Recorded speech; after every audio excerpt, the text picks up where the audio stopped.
Welcome to the Critical Media Studies Podcast. We're your hosts, Mike Rapici and Barry Falk. Dr. Michael, how are you this afternoon? Not afternoon, it's evening. Not that it matters, but it is evening. And it's good to see you. Dr. Barry, it's good to see you as well. I'm doing well, thank you. How are you? I am doing well. And you know what we're going to do today? I bet you do know what we're going to do I have a guess. We had enough of a planning session that we know what we're doing. And what we're doing is, dear listener, we're talking about the Re-enchanted World, which was published in a very lovely edition of Harper's, their special 175th anniversary issue. They call it a special anniversary issue, and woo boy, it is special. There's great stuff in here from James Baldwin and something on Mark Twain, who I guess we can still talk about. But the centerpiece for us and our focus tonight is we're talking about the somewhat notorious Karl Ove, I think, Knausgaard. This is translated from the Norwegian. It's an essay called The Re-enchanted World, the subtitle, On Finding Mystery. That's interesting. On Finding Mystery. Maybe we'll get back to that word, using that word, because, in a way, I don't know if mystery, I don't know if mystery is that crucial. But let me read the title here. I'm already digressing. It's too quick. And that's a good digression. I think we can go back there. Yeah, the Re-enchanted World. We'll just put a pin in there. We'll go to it. We're talking about Knausgaard's essay, "The Re-enchanted World: On Finding Mystery in the Digital Age," and it's kind of a critical. We're interested in it because it's a kind of critical media studies groove thing that Knausgaard is working here. I should say that Knausgaard is famous and somewhat notorious for writing these brutally honest, confessional, autobiographical pieces, and that most of his fiction blurs the line between nonfiction and fiction, and that he's known for a kind of brutal, often self-lacerating honesty in his writings. And we have elements of that in this essay, but there's also a very complex through line and complex engagement with the idea of technology, what technology is doing to our experience of the world. And I think when I say world, I'm not wrong to put quotations around there and kind of genuflect in the direction of Martin Heidegger, because there is a way in which, and maybe this will come up in our discussion later, there is a way in which Knausgaard's discussion of technology and its meaning has a lot to do with, inevitably returns to this idea of what is the place of the human within the clearing of the world, within the situation of the world. So, and in fact, it is long, digressive in an interesting way. And there are at least two parts in it, and we're going to sort of talk through the two parts of it, and maybe give our own take at the end. Note what I did there. I think I sort of outlined the structure of the piece of the podcast. But I mean, we're going to talk through the two-part structure that we've discerned in the essay, and then I think close by talking about our feeling about the takeaway, because there does seem to be a discernible takeaway that comes out of the second part of the essay. And that's, I think, our agenda tonight. Yeah, I think the plan is probably best achieved if we really just sort of talk through what Knausgaard is looking at and looking for. And then I also think it's your mention of Heidegger, I think, is smart, because as I understand this plan, Barry, we're not so much talking about Knausgaard today as our focus, but more as the springboard into what his questions mean. So I think, as I was looking over, we'll just to jump in, unless you've got anything else. Knausgaard starts out talking about his relationship to technology. And I think that the first sort of core point or pillar of this is him wondering. Well, he starts out by talking about how we're formed, right? And he makes the, I think he attributes it to Napoleon, who says, if you want to know a man, you have to look at him in his early 20s, right? And so he goes through this discussion about, or this This is this little, the autobiographical yeah, analysis. yeah, He sort yeah, of revisits his his childhood. childhood, and he talks about. There's an interesting part in here. As I was looking through it today, Hmm. uh, he goes through this, but he's talking about as he's a kid, and he's riding his bike to see his friend's house, and he lives sort of on the edge of nothingness, basically. And so he goes to his friend's house, and his friend's like, "Hey, do you want to see something cool?" And they go down into the basement, I guess, and his dad has built a computer, and Narsgard is completely and utterly disinterested and unimpressed with it. It's just like it doesn't really matter to him. And he gets to the point a little bit later where he's talking about, the fact that computers are here, they're a central part of his world, but he still has a hard time engaging with them, which, Hmm. I think it makes sense if you look at people of a certain age. It's like, well, this is what I did, this is my normal, and the computer wasn't a part of it. But he draws Hmm. this really interesting line Hmm. between an inside and an outside in a way. And he talks about the difference between knowledge and experience. And his position is basically that, with the computer and the internet, you can gain knowledge of absolutely anything. So in a way, we find ourselves in a world where there is nothing that is unknowable. But he sees this as a insufficient proxy for the actual experience of life. And so there's a line, we hadn't talked about this, but one of the things that he says that I think is interesting, um, he says, literature challenges the confirmed. It is easy to describe what I see. Yeah. It is easy to describe what I think, but why do I see what I see? Why do I think what I think? That is hard to grasp. For what I see is the world. What I think is me. What literature can do is establish an outside. And if there are two places, the first place is no longer a given, it is no longer sovereign, it is no longer self evident. My current problem, what I struggle with, is that I cannot find an outside to technology.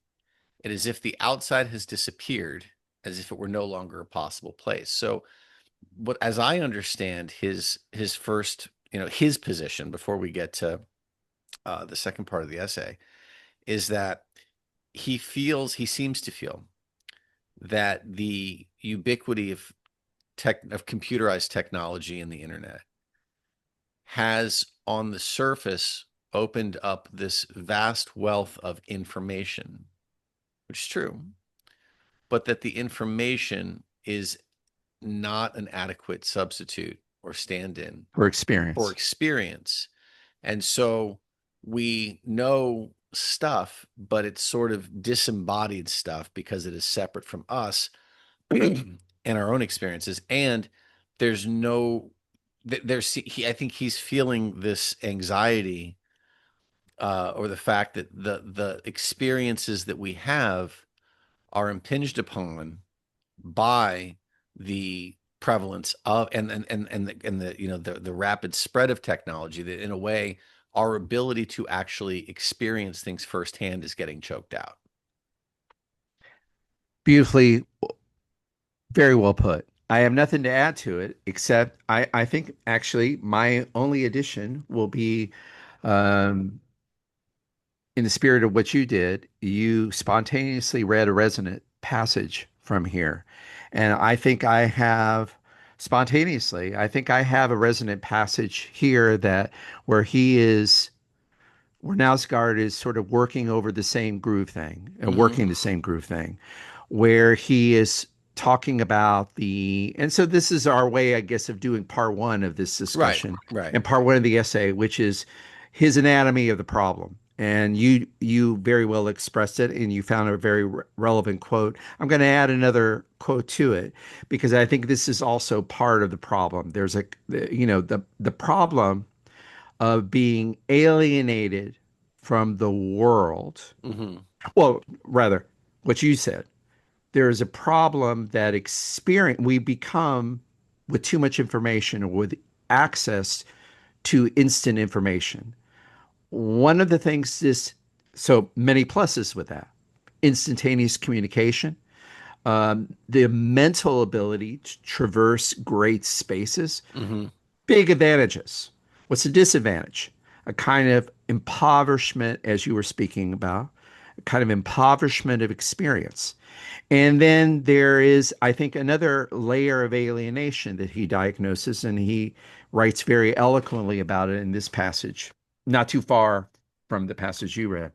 I suspect I have the same one marked, I, to be I, honest I with bet you. you do. I bet you do because you are already, like I said, you found one of the places where he was working this particular Drew thing, and this is part two of that.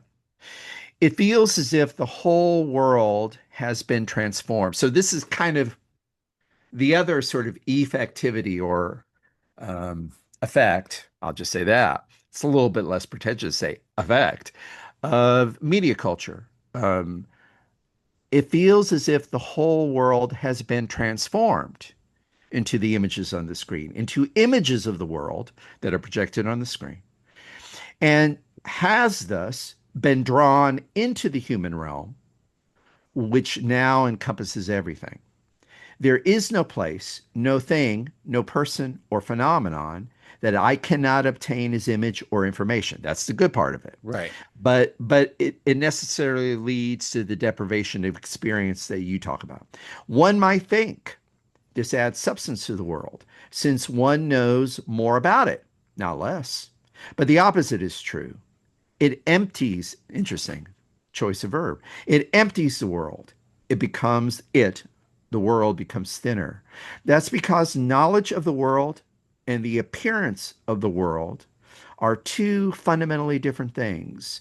While knowledge has no particular time or place and can be transmitted, experience, the key word you were mentioning earlier, is tied to a specific time and place and also to our personal histories, right? And can never be repeated. For the same reason, it also can't be predicted. Exactly those two dimensions, the unrepeatable and the unpredictable, are what technology abolishes.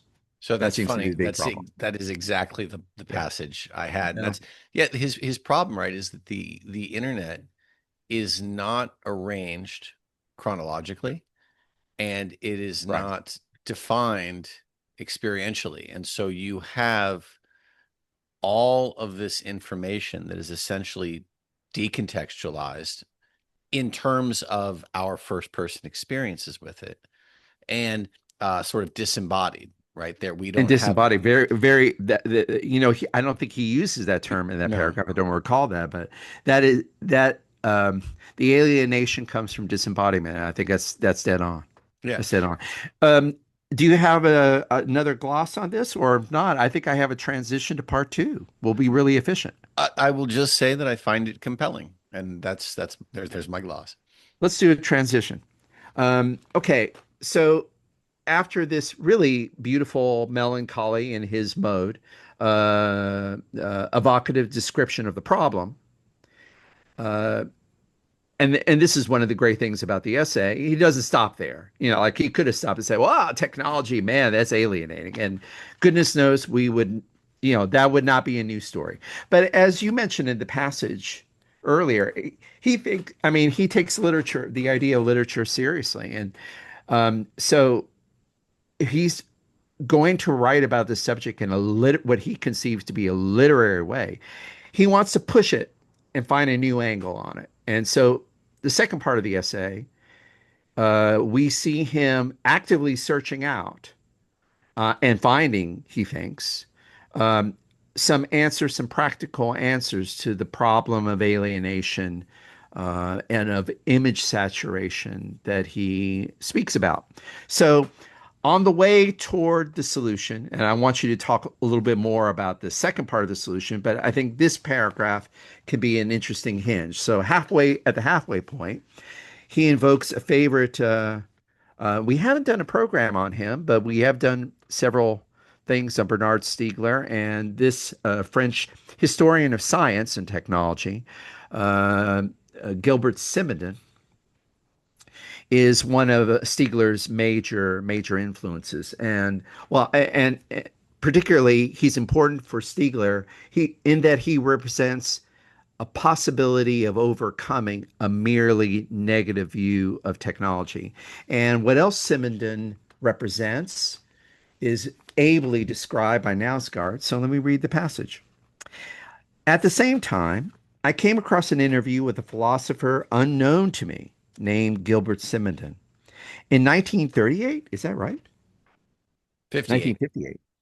Simondon had written about an alienation that wasn't due to technology, but due to our lack of knowledge about technology. That's basically the Simondon turn, is that rather than thinking the technology is a problem, the assumption is that our willingness to be ignorant of the life world created by technology, that's the problem.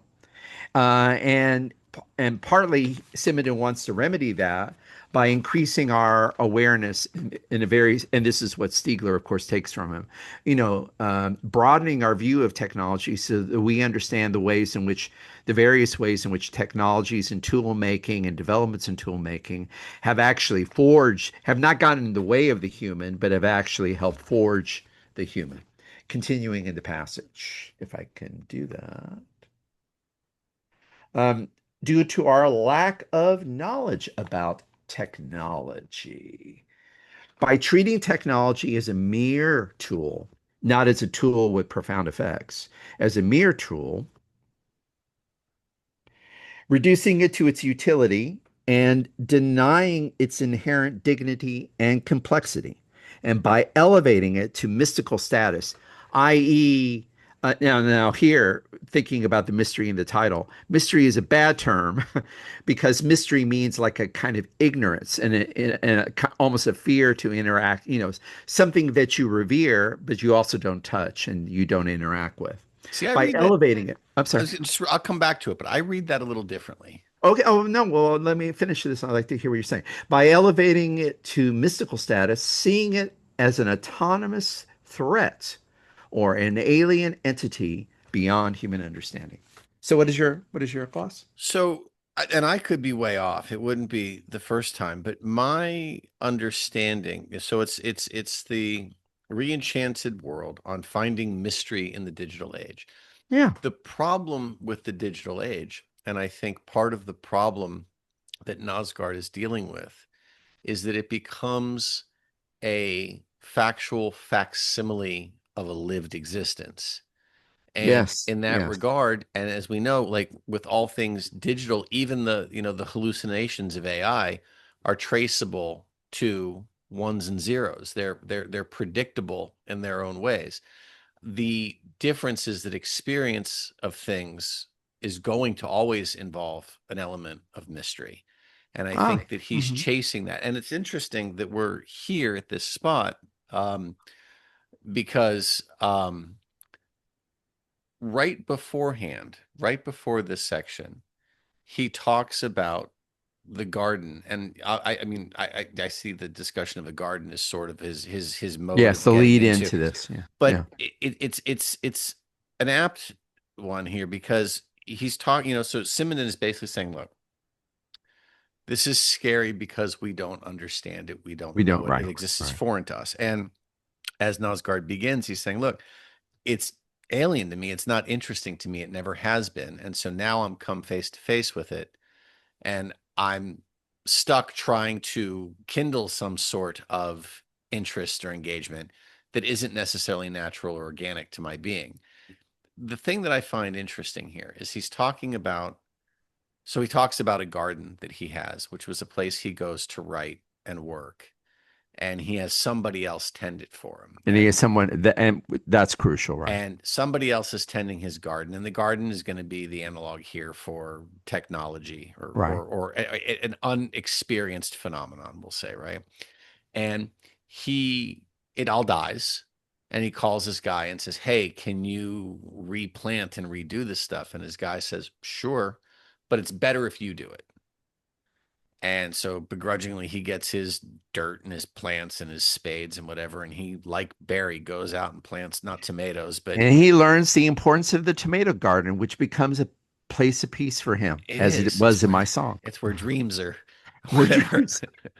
But the point that I was getting at here before we get sidetracked by Barry's tomatoes is that it's by spending conscious, like aware time in a place, Yes, yes, by right. being present Being to a present, place, right. that he becomes aware. And what's interesting to me is he talks about he doesn't know all the names of the flowers, but he recognizes them and can distinguish between the two.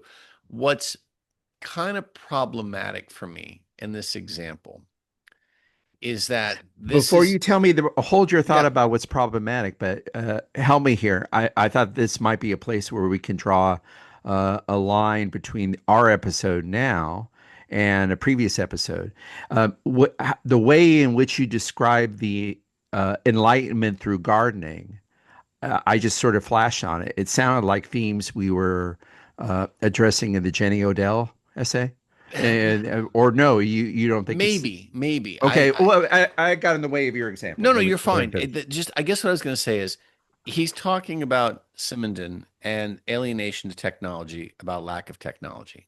Mhm. And the parallel that he draws is moving from an ignorance or an alienation from his natural environment Mhm. to an awareness of his natural environment. Mhm. Mhm. But there's a pretty substantial difference, I feel, between hands in the dirt, firsthand experience with the world that you inhabit, and Mhm. attentiveness to technology. Like there's just sort of, to me, These things are more disparate than he's pretending, than he's claiming, rather. I think so. And I think it becomes, I think, more of an issue in the second half of this, where he's talking to James Brittle about the Who talks arrival. about artificial intelligence, non-human intelligence. I was about to say, Michael, you should take us to part two here. Right, with the, well, okay, in a moment.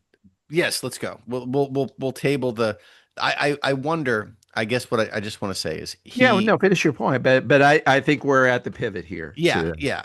He has a moment, an epiphany, a realization where his garden moves from a space that he visits to do something else to an write. actually experienced, a la Odell, or um yes, to something meaningful, right? Like this is sitting in the garden or watching Odell's watching the birds overhead or whatever. This is Right. becoming aware of your environment. I guess the problem I have is I'm not sure that that works so well as an explanation for how awareness or knowledge about tech. I don't know that technology is a clean I like fit that. there. I think you mentioned this in our pre-game meeting, but as you're mentioning it now, I'm even more intrigued and struck by it. And I think you've identified, right now, I feel like you identified a real problem. Let's just linger for a moment. I want to pivot, but I think this will be worth it because I think you hit on something really crucial. And it has to do with Simondon. So I think it's important to sort of, he invokes Simondon, but well, your skepticism about whether or not the analogy between environmental awareness and greater awareness of technology, whether that's a one-to-one correlation, you're encouraging me to be skeptical about it. And when I think about Simondon, which I don't know enough, we need to both get to up to speed on Simondon at some point. That should be a critical media studies goal. But from the little I know, it seems that one of the basic ways that Simondon feels we can do this is by building something from scratch, taking it apart and building it up again from scratch. I mean, we're really talking about that. The automobiles are his major example. So it's about repair, it's about creating an engine, it's about taking things apart. And, in a way, with a garden, I don't know if the gardening analogy holds. Well, You're tending nature. You're watching something as much as you are doing things.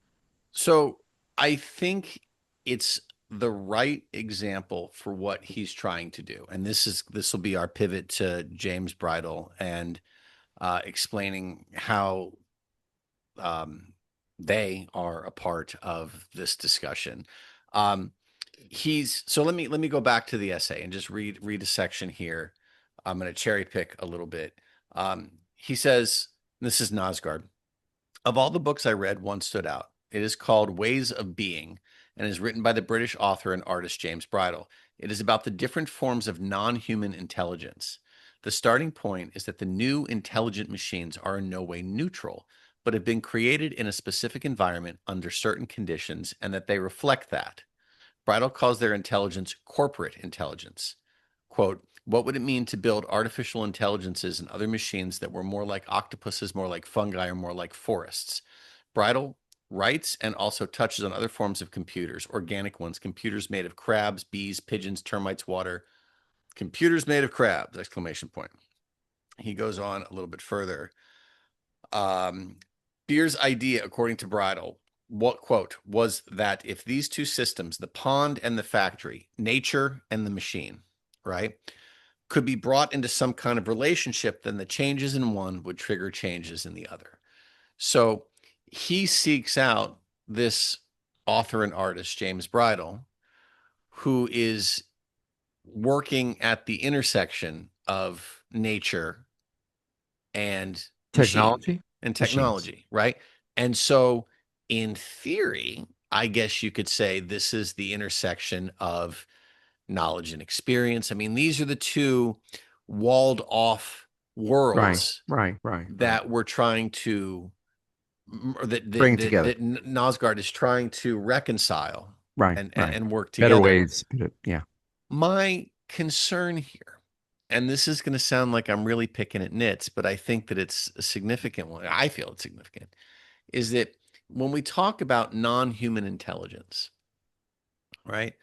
Um, I can look at my dog, right, and all of the ridiculous things that she does, and say that there is a version of non-human intelligence working there, right?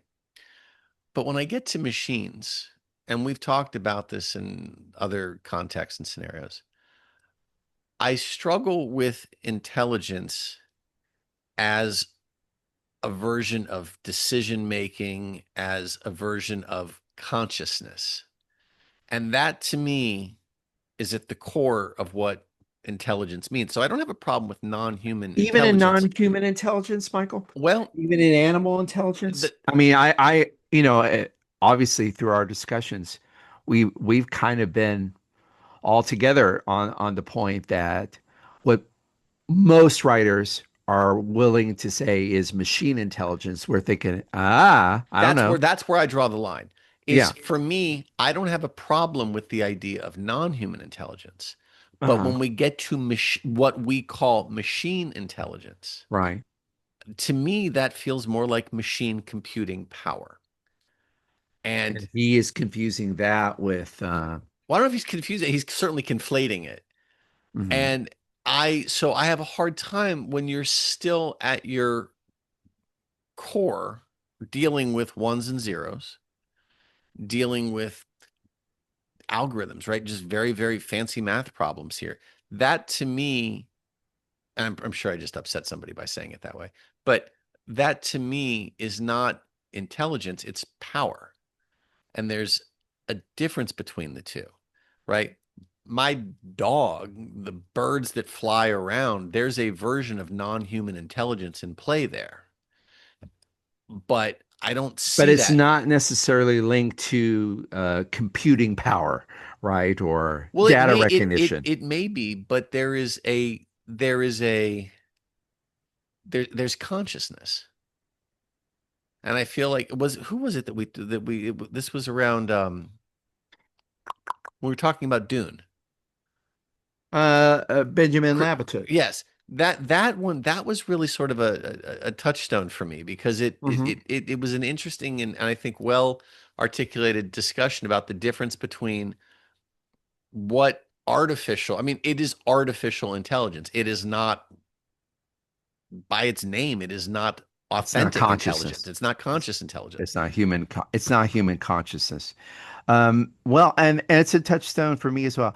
It sounds like we're already sort of pivoting not just to part two, but I think we're evaluating the conclusion. Maybe we can pick a passage, read it, and I think this will work. How about I read the beautiful last paragraph? Yeah, Let me read the beautiful last paragraph where there's a surreptitious Heidegger. Anyone, and I know, don't raise your hand out there. I won't be able to see it. But those of you who are listening to our who have listened to our podcast on the question concerning technology, you're gonna be able to solve this literary riddle. But in the more seriously, this last paragraph of the essay is a conclusion in many, very many different respects, and it seems to, I mean, here. Um, Nausgaard seems very comfortable sort of recapitulating what he's learned from Bridle and saying, I'm kind of I'm down with this. This seems to be something that, to use your word, Michael, reconciles. I'm fond of the Bridle's methodology and his approach because he seems to finally have reconciled the things that were kept apart in my consciousness and that I felt were alienating me. So I think I can read this, and I think it sort of serves as a positive conclusion. And I'd be interested to hear your comments on it. sure. Um, but how to see the world from the outside when there is no longer an outside? And as you were saying very aptly at the very beginning of our episode, that the problem of no longer being an outside is the problem that he's trying to fix in this essay. That had been my question. That was my thesis. The world was unpredictable, but all our systems, especially our computer systems, right, were about predictability, which closed it off. James's thought is that we are surrounded by myriad forms of intelligence other than our own, forms that we have shut ourselves off from. And James's interest in organic computers and other experiments that attempt to introduce randomness into technological apparatuses came from a desire to open up the world, and I guess also to heal the rift between knowledge and experience. One of the reasons I liked James so much was for a way of thinking that did not exclude technology and did not designate it as the enemy, but rather, at least that's how it felt, placed hope in it. Where else could one place hope? Where the danger is, Heidegger moment. Uh, this quote from the German poet Holderlin is also plays a crucial role, a pivotal role in Heidegger's essay, "The Question Concerning Technology." And actually, Michael, another shout out, the Pharmacon. Hmm. This quote is really an expression of Stiegler's beloved Pharmacon, where the danger is, where the pharmacon is poison. Where the danger is, there also grows the saving power. The poison is the cure, and Right. vice versa, as the German poet Holderlin once wrote. Conclusion. Okay. So my take on this, um, Nosgard is basically saying, what are we doing here? Right? What are we doing to ourselves with technology? We have, in theory, opened the world, which has, in practice, actually closed us off.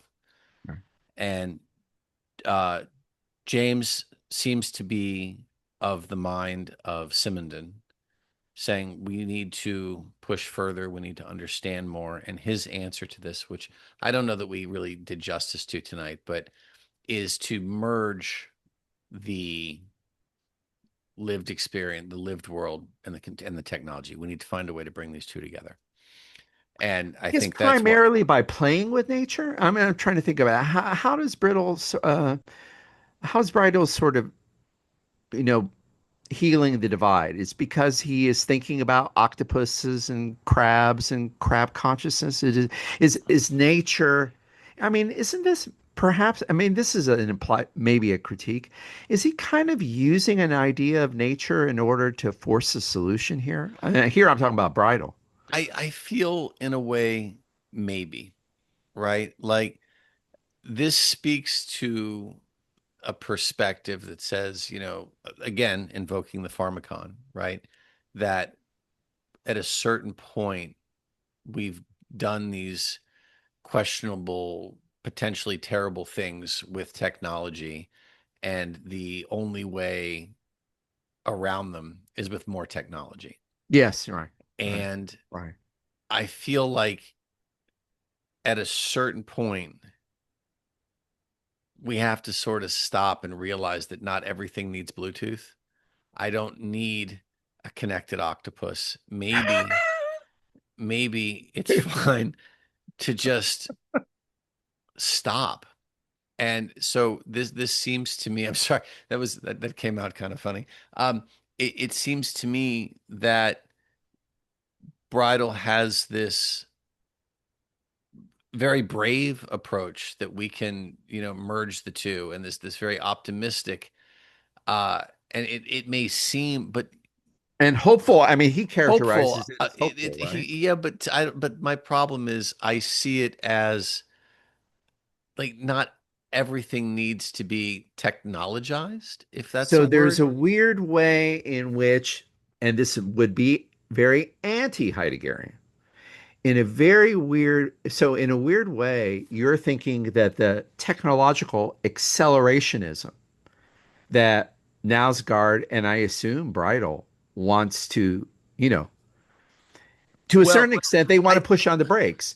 But you're saying, well, by insisting that we bring technology into everything, aren't we kind of answering the technological imperative and maybe privileging that over something else? I look so so for Heidegger, and this is always very scary for me, right? But for Heidegger, technology helps us. It reveals the world to us, Right, right? We right. become aware, and it inframes the world. It sets our boundaries, and I think that what we've done is we've realized that we've created a world that is in Nosgard's situation, from his concerns, entirely defined by By technology. technology. This is the finding mystery in the digital age. He's like, there is no mystery here. It has all been inframed by technology.